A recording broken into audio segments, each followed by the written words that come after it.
আমরা সবাই জান্নাতের আশা করি তো? বলুন বলুন। তো আল্লাহর নবী সাহাবীদেরকে বললেন, তোমরা জান্নাতের আশা করো? সাহাবীরা বললেন, জি হ্যাঁ, জান্নাতের আশা আমরা সবাই করি। নবীজি তখন বললেন, জান্নাত কার আশা করে? মারাত্মক আলোচনা। আমরা সবাই জান্নাতের আশা করি, জান্নাত কার আশা করে? আল্লাহর নবী বলছেন, শুনুন হাদিসটা, ইন্নাল জান্নাতা তাশতাকু ইলা খামসাতি নাফার, জান্নাত 5 শ্রেণীর মানুষের জন্য আশা করে। 1 নাম্বার, তালি আল কোরআন, প্রত্যহ কোরআন তেলাওয়াতকারী মানুষের জন্য জান্নাত আশা করে। জোরে বলুন সুবহানাল্লাহ। 2 নাম্বার, ওয়া হাফিজিল লিসান, এই জবানকে হেফাজতকারী মানুষের জন্য জান্নাত আশা করে। হারাম খাবার খাওয়া থেকে জিভটাকে ঠিক করুন, বাজে ভাষা বলা থেকে জিভটাকে ঠিক করুন, পরনিন্দা পরচর্চা করা থেকে জিভটাকে ঠিক করুন। জান্নাত আশা করে এই জবানকে হেফাজতকারী মানুষের জন্য। 3 নাম্বার, অমুত ইমিল জি আন, ক্ষুধার্তকে খাদ্য দানকারী মানুষের জন্য জান্নাত আশা করে। জোরে বলুন সুবহানাল্লাহ। এজন্য গরিবকে খাবার খাওয়াবেন, গরিবকে খাবার খাওয়াবেন। 4 নাম্বার, অমুকসিল উরিয়ান, বস্ত্রহীনকে বস্ত্র দানকারী মানুষের জন্য জান্নাত আশা করে। জলসা দিচ্ছেন, ভালো জিনিস, সাথে 10টা গরিবকে কাপড় দান করবেন, 10টা গরিবকে কম্বল দান করুন, বস্ত্রহীনকে বস্ত্র দানকারী মানুষের জন্য জান্নাত আশা করে। 5 নাম্বার হলো ওমান সাল্লা আলা হাবিবির রহমান, যে ব্যক্তি নবীর উপরে বেশি বেশি করে দরুদ পাঠ করে ওই লোকটার জন্য জান্নাত আশা করে। জোরে বলুন সুবহানাল্লাহ। তাহলে আমরা দরুদ শরীফটা বেকার পড়লাম না, একবার দরুদ শরীফ পড়লাম, পেছনে অনেকগুলো হাদিসও বলে দিলাম। চলুন, दीन मिला ईमान मिला, पढ़ने के लिए कुरान मिला, जो कुछ देने का था सब कुछ दिलवा दिया कमली वाले ने, कलमा तय्यबा ला इलाहा इल्लल्लाह ला इलाहा इल्लल्लाहु मुहम्मदुर रसूलुल्लाह सल्लल्लाहु अलैहि वसल्लम। এই যে কালেমায়ে তৈয়বা পড়লেন, কালেমায়ে তৈয়বাকে বারে বারে বলার নাম আমরা বলি জিকির। মনে রাখবেন, আল্লাহর স্মরণ, আল্লাহর জিকির বেশি বেশি করে করুন। আল্লাহ পাক কোরআনে বলেছেন, সূরা রদের 28 নম্বর আয়াত, 13 নম্বর পারা 4 নম্বর পৃষ্ঠা, 13 নম্বর পারা 12 নম্বর পৃষ্ঠা 4 নম্বর লাইন, আল্লাযীনা আমানু ওয়া তাতমাইন্নু কুলুবুহুম বিযিকরিল্লাহ আলা বিযিকরিল্লাহি তাতমাইন্নুল কুলুব। আল্লাহ পাক বলেন, যারা ঈমান এনেছে, সৎ কাজ করেছে এবং আল্লাহর জিকিরের মাধ্যমে অন্তরকে পরিষ্কার করেছে, আলা বিযিকরিল্লাহি তাতমাইন্নুল কুলুব, জেনে রাখো একমাত্র আল্লাহর জিকিরই মানুষের অন্তরকে পরিষ্কার করে দেয়। এজন্য জিকিরের ফজিলত অনেক আছে। হাদিস কি বলছে দেখি, জিকির সম্পর্কে অনেক আলোচনা আছে, ওদিকে বললাম না, আজ আমাদের আলোচনার বিষয়বস্তুর একটু আলাদা। আল্লাহ নবী কি বলেন দেখি। আল্লাহ রসুল বলেছেন, মাসালুল্লাযী ইয়াযকুরু রাব্বাহু ওয়াল্লাযী লা ইয়াযকুরু রাব্বাহু মাসালুল হাইয়্যি ওয়াল মাইয়্যিত। আল্লাহ নবী বলেন, যে ব্যক্তি আল্লাহর জিকির করলো না আর যে ব্যক্তি আল্লাহর জিকির করলো, দুটো ব্যক্তি কোনোদিন এক হতে পারে না। যে আল্লাহর জিকির করলো না ও হলো মৃত ব্যক্তি, আর যে আল্লাহর জিকির করলো ও হলো জীবিত ব্যক্তি। জোরে বলুন সুবহানাল্লাহ। তাহলে আমরা বেকার বেকার জিকিরটাও করলাম না। আর একটা হাদিস, আল্লাহ নবী বলেন, আকসিরু যিকরাল্লাহি হাত্তা ইয়াকুলু মাজনুন, তোমরা এত অধিক পরিমাণে আল্লাহর জিকির করতে থাকো, আল্লাহকে স্মরণ করতে থাকো, লোকে যেন তোমাদেরকে পাগল বলে মনে করে। শুধু তাই না, আর একটা হাদিস, রসুল বললেন, লা ইয়াজালু লিসানুকা রাতাবাম মিন যিকরিল্লাহ। আল্লাহ নবী বলেন, তোমাদের জবানটা যেন সর্বদা আল্লাহ আল্লাহর জিকিরেই সিক্ত থাকে। এজন্য বাপেদের বলি, আল্লাহর নামকে স্মরণ রাখুন সর্বদাই। খেতে গেলে আল্লাহর নাম, শুতে গেলে আল্লাহর নাম, বসতে গেলে আল্লাহর নাম, আল্লাহকে সঙ্গে রাখুন।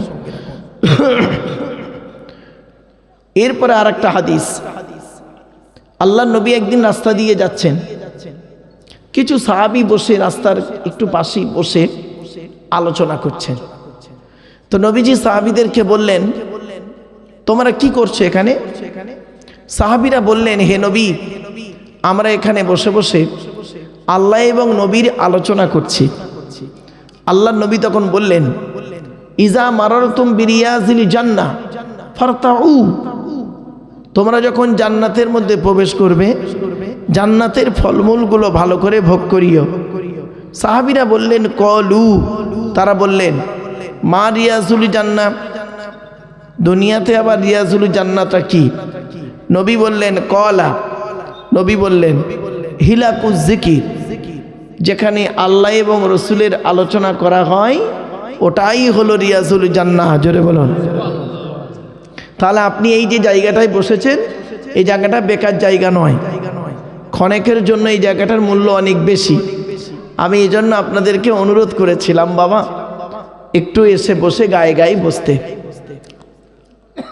আর একটা হাদিস, আল্লাহ রসুল বলেছেন, পৃথিবীর প্রত্যেকটা বস্তু খারাপ হয়ে গেলে সারাবার একটা রাস্তা থাকে।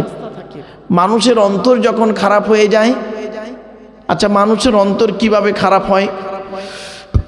সুদ, ঘুষ, ব্যভিচার, নারী নির্যাতন, লটারি, টিটিক, জুয়া ইত্যাদি ইত্যাদি, জেনা, ব্যভিচার করে করে, পাপ কাজ করে করে পৃথিবীতে মানুষের অন্তর একটা ময়লা পড়ে যায়।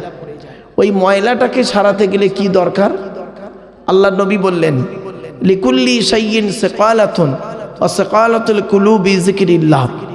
ছোট্ট একটা উদাহরণ দিচ্ছি, আমাদের কাপড়ে ময়লা লাগলে কি করেন? কাপড়ে ময়লা লাগলে আপনারা কি করেন? সাবান সার্ফ দিয়ে ধুয়ে ফেলেন। গায়ে ময়লা লাগলে কি করেন? সাবান দিয়ে পরিষ্কার করেন। এখন অন্তরে যদি ময়লা হয়ে যায় কি হবে? আল্লাহ নবী বলছেন, পৃথিবীর প্রত্যেকটা বস্তু খারাপ হয়ে গেলে তার সারাবার একটা রাস্তা আছে। মানুষের অন্তর যখন খারাপ হয়ে যায়, আল্লাহর জিকির, আল্লাহর ভয়, আল্লাহর স্মরণ মানুষের অন্তরকে পরিষ্কার করে দেয়। তাহলে এমনি এমনি একবার জিকির করা লাভ না। একটা হাদিস আপনাদেরকে বক্তব্যের শুরুতেই বলে দিই, আল্লাহর নবী ওয়াজ করতেন। হাদিসটা কোথায় আছে? বুখারী শরীফে আছে, মেশকাতেও হাদিসটা আছে। হাদিসের বর্ণনাকারী কে? হযরতে আব্দুল্লাহ ইবনে মাসউদ রাদিয়াল্লাহু তাআলা আনহু। তিনি বলছেন, আল্লাহর নবী ওয়াজ করতেন। আল্লাহর নবী কি করতেন? ওয়াজ করতেন। কবে? শুনে নিন, ভালো করে শুনে নিন বাবা, বিতারির মানুষ শুনে নিন দয়া করে। সাহাবী বর্ণনা করছেন, আল্লাহর নবী বৃহস্পতিবার দিনগত রাতে ঈশার নামাজের পরে সাহাবীদেরকে নিয়ে গায়ে গায়ে বসে টু দি পয়েন্টের উপরে নবীজি আমাদের ওয়াজ করে শোনাতেন। তাহলে ওয়াজের উত্তম রাত কোনটা? বৃহস্পতিবার দিনগত রাত। আজকে রাতটা কোন রাত? তাহলে বুঝতে পারছেন কি রাতে বসেছেন এখানে? এর মূল্য বুঝতে পারেননি আপনি। চোখ দুটো বন্ধ হয়ে যাবে যেদিন, অন্ধকার নীরব নগরে চলে যাবেন, সেই দিন বুঝবেন, হায় রে কি আফসোস, কি ভুল করেছি পৃথিবীতে। যদি কোরআনের মাজলিসে বসে একটু কোরআনের আলোচনা শুনতাম, তখন বুঝতে পারেন, কিন্তু আর কিছু করার থাকবে না। বৃহস্পতিবার দিনগত রাতে ঈশার নামাজের পরে সাহাবীদেরকে নিয়ে নবীজি ওয়াজ করতেন। সাহাবীরা কিভাবে বসতেন? বলুন বলুন বলুন। গায়ে গায়ে জমে জমে বসতেন। আমার বাপেরা, আপনারা কিভাবে বসেছেন? বড্ড ছড়িয়ে ছিটিয়ে বসেছেন। আমি আপনাদেরকে অনুরোধ করছি, নবীর এই হাদিসটাকে আমল করার জন্য বাপ একটু আগিয়ে আগিয়ে এসে গায়ে গায়ে বসেন বাপ, অনুরোধ করে বলছি বাপ। আল্লাহ রসুলের একটা হাদিস অন্তত মানেন। আল্লাহ নবী বলেছেন, মানা হাব্বা সুন্নতি ফাকাদ আহাব্বানি ওয়া মানা হাব্বানি কানা মাই ফিল জান্নাহ। আল্লাহ নবী বলেছেন, কোনো ব্যক্তি যদি আখেরি জামানায় একটা সুন্নতের উপরে আমল করে, একটা সুন্নতের উপরে আমল করে যদি মারা যায়, ওর ওসিলায় কিয়ামতের মাঠে জান্নাত পাবে। তো আমার বাপেরা অন্তত একটা সুন্নত আদায় করুন, একটু গায়ে গায়ে গায়ে গায়ে মিলে মিলে মিলে মিলে বসুন। এবার আসছি নবীজি ওয়াজ করতেন কিভাবে, নবীজির ওয়াজ ছিল কেমন। নবীজি খুব চিৎকার করে ওয়াজ করতেন না, আর নবীজি খুব আস্তে বলেও ওয়াজ করতেন না।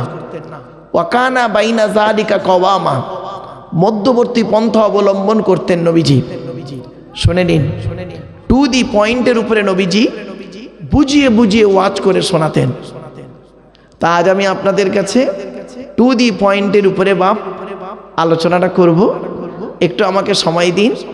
আমি আপনাদের কাছে অনুরোধ করছি, আপনাদের হাতে 2-2.5 ঘন্টা সময় হবে ইনশাল্লাহ। বাবা তাবারুকের ব্যবস্থা আছে, কেউ যাবেন না, প্রত্যেকের খাওয়া দাওয়ার ব্যবস্থা আছে, হুজুর বসিয়ে খাওয়াবেন, বসিয়ে খাওয়া দাওয়ার ব্যবস্থা আছে। বাবা কেউ যাবেন না, অন্তত ওয়াজটা একটু শুনে যান, কোরআনের আলোচনা হাদিসের আলোচনা একটু শুনে যান। আমার পূর্ববর্তী বক্তা জনাব মাওলানা জুলফিকার আলী সাহেব খুব জ্ঞানী মানুষ, ভালো যোগ্য আলেম, তিনি তার জ্ঞান গর্ব বক্তব্য আপনাদের কাছে রেখেছেন। তার আগে আপনাদের মসজিদের ইমাম সাহেব স্বনামধন্য মানুষ, তার আগে হয়তো আপনাদের গ্রামের এলাকার আলেম উলামারা আলোচনা রেখেছেন। আমি অধম গুনাহগার, তেমন কিছুই জানি না, তেমন ইলিম কালাম নেই বাপ আমার। আমি মনে করি আমার জ্ঞানটা হলো সীমিত কিছু বই পুস্তক অক্ষর সিলেবাসের জ্ঞান, আর আপনাদের জ্ঞানগুলো হলো বিভিন্ন রকম কোয়ালিটি কোয়ান্টিটি বক্তার বক্তব্য শোনা জ্ঞান। তো আমি মনে করি আপনাদের জ্ঞানগুলো হলো প্রশান্ত মহাসাগরের মতো জ্ঞান, আর প্রশান্ত মহাসাগরের উপরে ছোট্ট একটা কলসির মতো আমার জ্ঞান। আমি আপনাদের জ্ঞান দিতে এসেছি, এটা যেন কোনোদিন ভাববেন না আমি আপনাদের জ্ঞান দেবার ক্ষমতা রাখি নাই বাপ। চলেন, জলসা কেন দেন আপনারা? জলসা দেবার উদ্দেশ্য হলো 3টে। কটা? খুব ভালো করে শোনো। জলসা দেবার উদ্দেশ্য হলো 3টে। কি কি? 1 নাম্বার অজানাকে জানা। কি বললাম? আমার সঙ্গে কথা বলুন এবার। অজানাকে জানা। আচ্ছা, কি অজানা জানা? একটু ধৈর্যের পরিচয় দিন, নিজেরাই এখানে বসে বুঝতে পেরে যাবেন। আজকের সত্যি আমার জিনিসটা অজানা ছিল, আজকের মজলিসে বসে জেনে নিলাম। 1 নাম্বার মাথায় রাখুন। 2 নাম্বার হলো ভুল সংশোধন করা। কি বললাম বাপ? কি ভুল সংশোধন হবে দেখুন, একটু দাঁড়ান, নিজেরাই বুঝতে পারবেন। 3 নাম্বার কিছু পরামর্শ নিয়ে নেওয়া। কি পরামর্শ দেব? আমি ব্যক্তিগত কোনো পরামর্শ আপনাদের সঙ্গে দেব না বাপ। এই আল্লাহর বিধান অ্যাকর্ডিং টু ইসলামিক ল, আল্লাহর কোরআন থেকে কিছু পরামর্শ আপনাদেরকে দেব, আর নবীর হাদিস থেকে কিছু পরামর্শ আপনাদেরকে দেব। সেই পরামর্শ মোতাবেক যদি আমি এবং আপনি পৃথিবীতে চলতে পারি, শান্তিতে থাকতে পারবো, ইনশাআল্লাহ পরকালে জান্নাত পাবো। ঠিক না বেঠিক? এই 3টে কারণে জলসা দেওয়া হয়, ভালো করে বুঝে নিন। আর একটা কথা আপনাদের বলে নি, ওয়াজের শুরুতেই আপনাদেরকে আমি হাতে ধরে বলছি, করজোড়ে নিবেদন করছি, আমি অর্ডার করছি না। অর্ডার করার অনুমতি আল্লাহ আমাকে দেয়নি, অনুরোধ করার অনুমতি আল্লাহ আমাকে দিয়েছে। অর্ডার করার অনুমতি আছে কার? আল্লাহ। আল্লাহ অর্ডার করবে। অর্ডার করার অনুমতি দিয়েছেন আল্লাহ কাকে? নবীকে। আর আমাদের তারা কি দিয়েছে? আমাদেরকে দিয়েছেন যে আল্লাহ বলছেন আমার কথা নবীর কথাগুলো নে জনগণকে বোঝাবি, তুই নিজে চলবি আর জনগণকে বোঝাবি। এই জন্য আমরা আপনাদের অনুরোধ করতে পারি, আপনাদের অর্ডার করার অনুমতি আমাদের নেই। ঠিক না ঠিক? আমার ওয়াজের গুরুত্বটা বুঝতে হবে বাপ। আমার ওয়াজ শুনতে গেলে একটু সময় লাগবে, একটু ব্রেন লাগবে, একটু ধৈর্যের পরিচয় দিন বাপ। লস হবে না, কষ্ট করে এসে বসেছেন তো, লস হবে না ইনশাল্লাহ। দেখুন, তা আমি আপনাদেরকে ওয়াজের শুরুতেই অনুরোধ করছি, অনুরোধ করজোড়ে নিবেদন করছি, আপনারা যখন না মাইকটা ঠিক আছে, আসলে একটু দাঁড়ান, মাইকটা ঠিক আছে দেখবেন। এই দেখেন, আমি যদি এতে মুখ দিয়ে কথা বলি, জোরে কথা বলি, তাহলে আওয়াজ একদম পারফেক্ট। দেখুন, ও কোনো হাতই দেয়নি, দেখছে কি? আমি জানি মাইকটা ভালো, আমার অভ্যাসটা খারাপ, আমি এদিক ওদিক করি, একটু ঠিক করতে দিন, 2-10 মিনিট সময় যাক, তারপর দেখবেন সব ঠিক হয়ে যাবে। দাঁড়ান, এই একটা কোরআনের আয়াত বলি। আল্লাহ বলছেন, আমি বলিনি কিন্তু, আল্লাহ বলছেন ওয়াকানাল ইনসানু আজুলা। আল্লাহ কোরআনে বলছেন, বানি ইসরাইলে মানুষের একটা অভ্যাস হলো কোনো কাজে তাড়াহুড়ো করা। ঠিক না বেটি? দেখবেন এটা মানুষের অভ্যাস আমাদের। চলে, এবার আসছি। 3টে জিনিস অনুরোধ করছি আপনাদেরকে, আমি খুব রিকোয়েস্ট করে বলছি, আপনারা যখন জলসা দেবেন 3টে জিনিসকে ঠিক রাখবেন। কটা? 3টে জিনিসকে ঠিক রাখবেন। 1 নাম্বার বক্তা, 2 নাম্বার কমিটি, 3 নাম্বার শ্রোতা। বক্তার কি দেখবেন? বক্তার 2টো জিনিস দেখবেন, দেখা দরকার। কি? 1 নাম্বার দেখবেন বক্তাটি সত্যিকারের আলেম কিনা। কি বললাম বাবা? সত্যিকারের আলেম কিনা, এডুকেটেড পারসন কিনা, শিক্ষিত মানুষ কিনা। শুধু বক্তাটার ডিগ্রি থাকলে হবে না, বক্তাটার আমল আছে কিনা। আরবিতে একটা বাক্য আছে, আল আলিমু বিলা আমালিন কাশাজারি বিলা সামারিন। আমল বিহীন আলেম ওই রকম, ফল বিহীন গাছটা যেরকম। যে গাছের ফল হয় না সে গাছের যেমন কোনো ভ্যালু থাকে না, যে আলেমের আমল নাই ও আলেমের এলেমের কোনো মূল্য নাই। বাপেরা, কথাটা একটু অনুরোধ করছি, শুনে নিন। বক্তাটা 5 ওয়াক্ত নামাজ পড়ে কিনা, বক্তাটা রমজান মাসে রোজা রাখে কিনা, বক্তাটা কোনো নেশা ভান করে কিনা, বক্তাটা তার স্ত্রীর হক আদায় করে কিনা, বক্তাটি তার ছেলে মেয়ের দায়িত্ব পালন করে কিনা, বক্তাটি তার ভাই বোনের সঙ্গে সুসম্পর্ক রাখে কিনা, বক্তাটি তার পিতামাতার সঙ্গে ভালো আচরণ করে কিনা, বক্তাটির চরিত্রটা ঠিক আছে কিনা। চলুন, আমি বলিনি কিন্তু, আমাকে ভুল বুঝবেন না। চলুন, নবী কি বলছেন দেখি। আল্লাহর নবী বললেন, কোন আলিমান, হাক্কানি আলেম হও। কোন আলিমান, হাক্কানি আলেম হও। আলেম হতে পারোনি, ঠিক আছে, আও মুতাআল্লিমান, হাক্কানি আলেমের ছাত্র হও। তাও সুযোগ পাওনি, ঠিক আছে। আও মুস্তামিয়ান, হাক্কানি আলেমরা যেটা বলে মনোযোগ সহকারে সেটাকে শ্রবণ করো, আমল করো, তাও সুযোগ পাওনি, ঠিক আছে। আও মুহিব্বান, হাক্কানি আলেমদেরকে অন্তর দিয়ে ভালোবাসো। ওয়ালা তাকুন খামিসান ফাতুহলিকুম, 5 নাম্বারটা হতে যেও না, তাহলে ক্ষতিগ্রস্ত হয়ে যাবে। আমি বলিনি, আল্লাহর নবী বললেন, হয় আপনি জ্ঞানী হন, জ্ঞানী হতে না পারলে জ্ঞানীর ছাত্র হন। জ্ঞানীর ছাত্র যদি হতে না পারেন, জ্ঞানী লোকেরা যেটা বলেন মনোযোগ সহকারে শ্রবণ করুন, আমল করুন। তাও যদি সুযোগ না পান, জ্ঞানী মানুষদের সঙ্গে মহব্বত ভালোবাসা রাখুন। চলুন, এখন হাক্কানি আলেম কে? প্রশ্ন হতে পারে বাপ, আল্লাহ নবীর হাদিস, আমার কথা নয় বাপ, নবীর হাদিসটাকে আমি আপনাদেরকে বাংলায় ট্রান্সলেট করে বলছি। আল্লাহ নবীর হাদিস, আল্লাহ নবী বলছেন, আল্লাহু আজওয়াদু জুদান ওয়ানা আজওয়াদু বানি আদম ওয়াজাদুহুম বাদি রাজুল আলিমা ইলবান ফানাশরাহু ইয়াতি ইয়াউমাল কিয়ামাতি আমিরান ওয়াহিদা। এর বাংলা মানে কি? আল্লাহ নবী বলছেন, আল্লাহ হলেন সবথেকে বড় দাতা। আল্লাহ হলেন সবথেকে বড় দাতা। আল্লাহর পরে বড় দাতা হলাম আমি, মুহাম্মদ সাল্লাল্লাহু আলাইহি ওয়াসাল্লাম।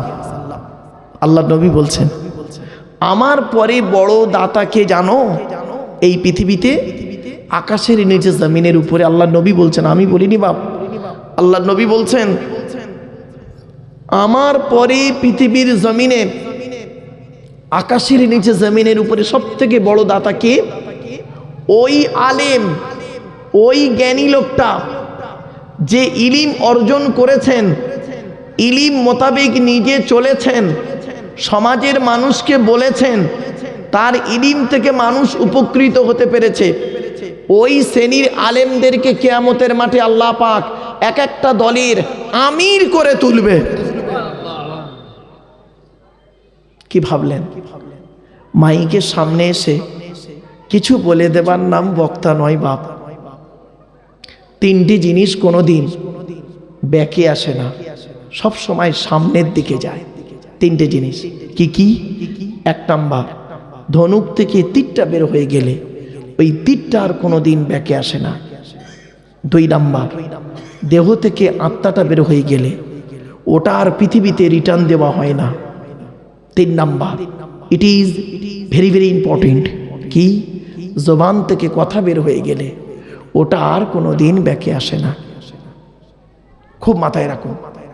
1 ঘন্টা লেকচার দিতে গেলে বাপ, 1 ঘন্টা ওয়াজ করতে গেলে 3 ঘন্টা স্টাডি করতে হবে। এত সহজ জিনিস নয় বাপ। চলেন এগিয়ে যাই, একটু বলার সুযোগ দিন আমাকে। এরপরে আসছি কমিটি।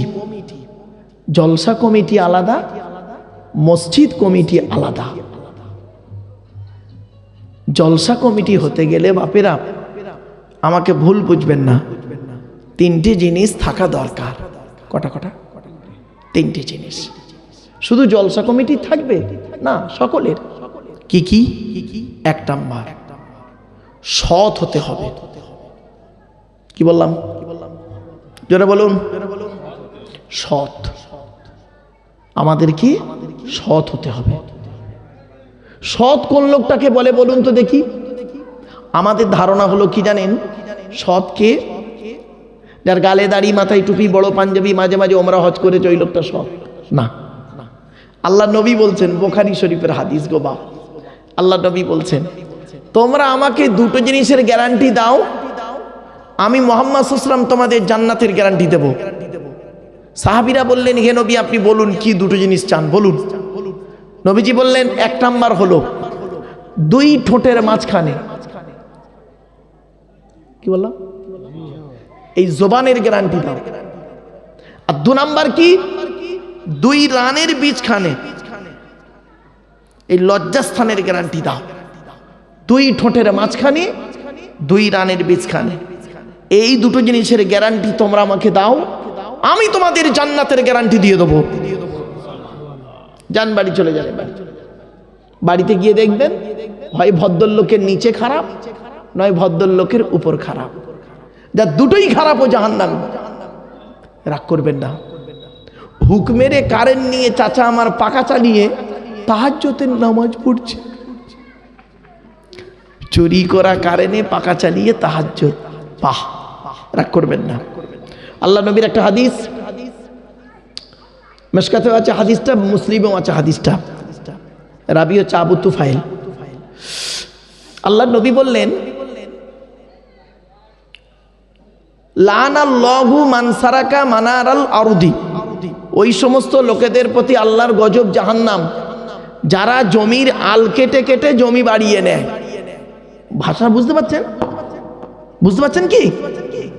জমির আল কেটে কেটে যারা জমি বাড়িয়ে নেয়, ওদের প্রতি আল্লাহর গজব, ওরা জাহান্নামী। বাবা বাড়ি থেকে ভাববেন, যারা চাষ করে মাথায় রাখুন। চলুন আজ একটা একটা একটা একটা করে বলতে দিন। এরপরে আসছি, হালাল খাবার খেতে হবে। কি? জোরে বলুন। শুধু জলসা কমিটি হালাল খাবে না, আমাদের সকলকে হালাল খেতে হবে। চলুন এই কোরআনে কাদের কাদের হালাল খেতে বলেছে আল্লাহ দেখি। কোরআনে 3 শ্রেণীর লোককে আল্লাহ হালাল খেতে বলেছেন। কয় শ্রেণীর লোক বাবা? 3 শ্রেণীর লোককে হালাল খেতে বলেছেন আল্লাহ পাক। 1 নাম্বার আল্লাহ বলেছেন নবীদেরকে হালাল খেতে। কি আশ্চর্য! নবী রাসূলদেরকে আল্লাহ হালাল খেতে বলছেন কোরআনে। আয়াতটা পড়ি, শুনুন। 18 নম্বর পারা 4 নম্বর পৃষ্ঠা 9 নম্বর লাইন, সূরার নাম সূরা মুমিনুনের 51 নম্বর আয়াত। ইয়া আইয়ুহার রসুল, রসুল নয় রসুল, রসুল হলো এক বচন, রসুল হলো বহু বচন। ইয়া আইয়ুহার রসুল, হে রসুলগণ, হে রসুলগণ, কুলু মিনাত তাইয়্যিবাতি ওয়ামালু সলিহা, আপনারা প্রত্যেকে হালাল খাবার খান আর পৃথিবীতে ভালো ভালো কাজগুলো করুন। আল্লাহ প্রথম বললেন নবী রসুলদেরকে, ইয়া আইয়ুহার রসুল কুলু মিনাত তাইয়্যিবাতি ওয়ামালু সলিহা, হে রসুলগণ, আপনারা হালাল খাবার খান আর পৃথিবীতে ভালো ভালো কাজগুলো করুন। আচ্ছা, নবী রসুলরা হালাল খাবেন এটা আল্লাহ 100% জানেন, ঠিক না বেঠিক? নবী রসুলরা হারাম খাবেন না এটা একদম 100% আল্লাহ জানেন।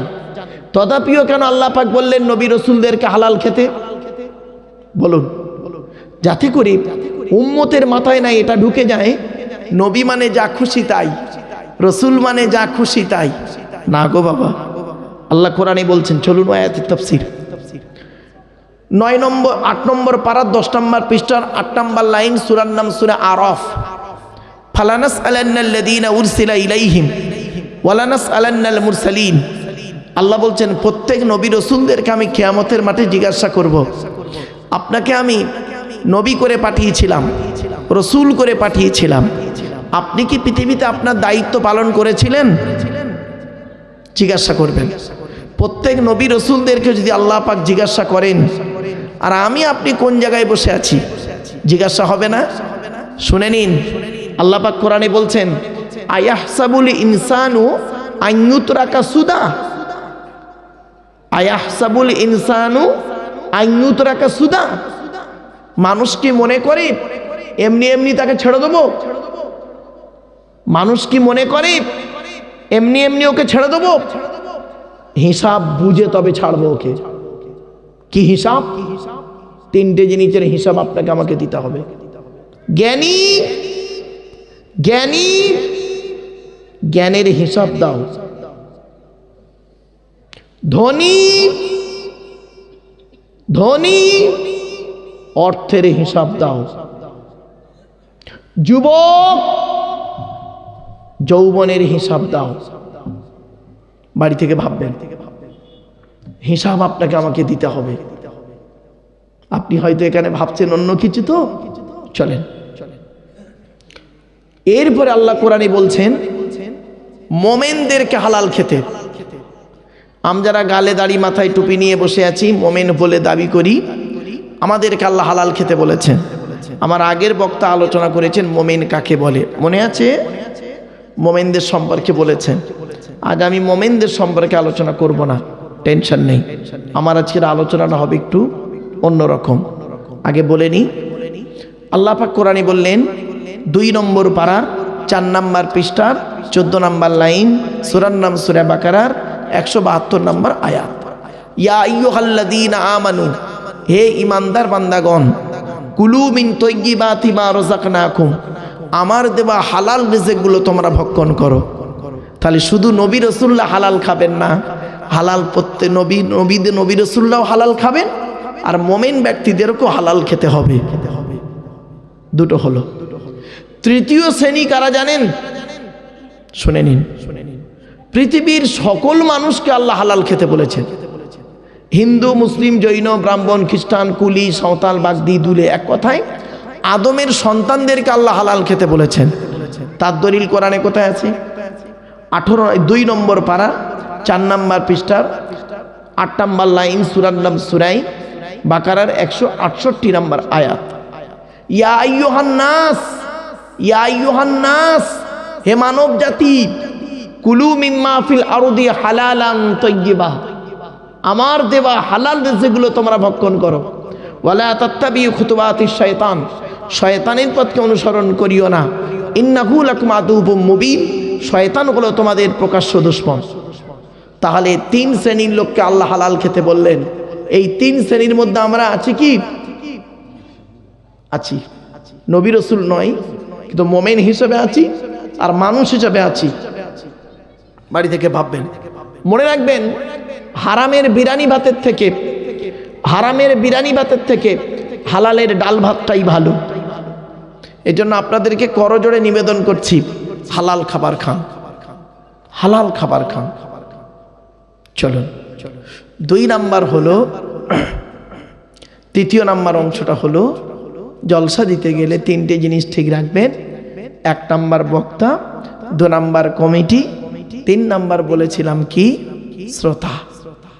শ্রোতা হতে গেলে 3টে জিনিস থাকা দরকার। কি কি? 1 নাম্বার শরীর পাক। তো এখানে যত মানুষ বসে আছেন, জ্ঞানী গুণী বুদ্ধিজীবী মানুষ, আপনাদের শরীরটা পাক আছে। হয়তো এখন অজু কারণ নাও থাকতে পারে, অজু হয়তো অনেকের নেই, কিন্তু শরীরটা কি পাক আছে। 2 নাম্বার হলো কাপড় পাক। তো যে যেমন কাপড় পরে আছেন, আপনাদের প্রত্যেকের কাপড় পাক আছে। 3 নাম্বারটা খুব ইম্পর্টেন্ট, জায়গা পাক। চেষ্টা করবেন জলসা যখন দেবেন, যে জায়গাটায় বসবেন এই প্লাস্টিকগুলো যাতে পাক থাকে, এই চেষ্টা করবেন। এই প্লাস্টিকগুলো সাধারণত প্যান্ডেলওয়ালাদের হয়, ঠিক না বেঠিক?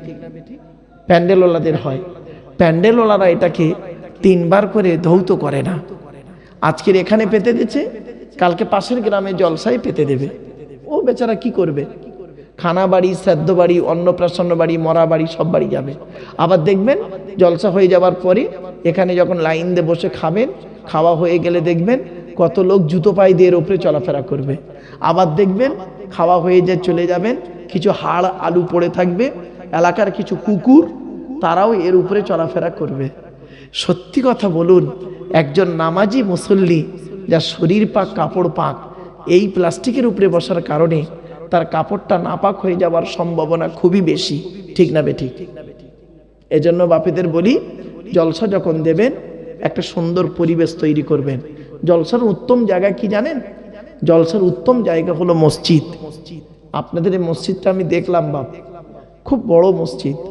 আশা করি এখানে যত লোক বসে আছেন, এই লোকগুলি যদি মসজিদে গায়ে গায়ে বসে হয়ে যাবে, ঠিক না বাবাজি? হয়ে যেত, আলহামদুলিল্লাহ। যাই হোক বাবা, তবে একটা প্যান্ডেলে করেছেন কেন? বিভিন্ন শ্রেণীর লোক যাতে বসতে পারে, শুনতে পায়, সেজন্য একটা প্যান্ডেলের ব্যবস্থা করেছেন। নইলে জলসার উত্তম জায়গা হলো আল্লাহর ঘর, ঠিক না বেটি? মাথায় রাখুন। এবারে যে কথাটা বলবো, মেজাজ গরম করা কথা বলবো, মেজাজ একটু গরম হয়ে যাবে, দয়া করে কেউ গরম করবেন না, ঠান্ডা রাখুন। মসজিদ কমিটি, যাকে তাকে মসজিদ কমিটি করবেন না। মসজিদ কমিটি যাকে তাকে করবেন না। ছোট্ট একটা উদাহরণ দিচ্ছি। আপনাদের এই জুম্মা মসজিদে ধরুন একজন মুসলিম যুবক ছেলে সাদা পায়জামা পাঞ্জাবি পরে, সাদা টুপি পরে মসজিদে উঠেছে কালকে জুম্মার নামাজ পড়তে, প্রচুর পরিমাণ বাংলা মদ খেয়ে। কি খেয়ে? বাংলা মদ খেয়ে উঠেছে মসজিদে। সর্বপ্রথম আপনারা তাকে কি করবেন? আরে বলুন, এটা কথা বলুন আমার সাথে। তাকে বের করে দেবে, তাই তো? আচ্ছা, ছেলেটা বের হতে না চাইলে মেরে বের করে দেবেন। ছেলেটার অপরাধ কি? মদ হারাম খাবার, মসজিদ পবিত্র স্থান, হারাম খাবার খেয়ে পবিত্র স্থানে উঠেছে, তাই তাকে বের করে দিলেন। বের হতে চাইল না, মেরে বের করে দিলেন। বাহ, কত ভালো মানুষ আপনারা! আপনাদের মতো ভালো মানুষের পৃথিবীতে আছে বলে মনে হয় না। এ মুসলমান, মদখোরকে মসজিদ থেকে মেরে বের করে দিলে, আর সুদখোরকে মসজিদের সেক্রেটারি বানিয়ে দিলে। মদখোরকে মসজিদ থেকে মেরে বের করে দিলে, জেনাখোরটাকে মসজিদের সভাপতি বানিয়ে দিলে।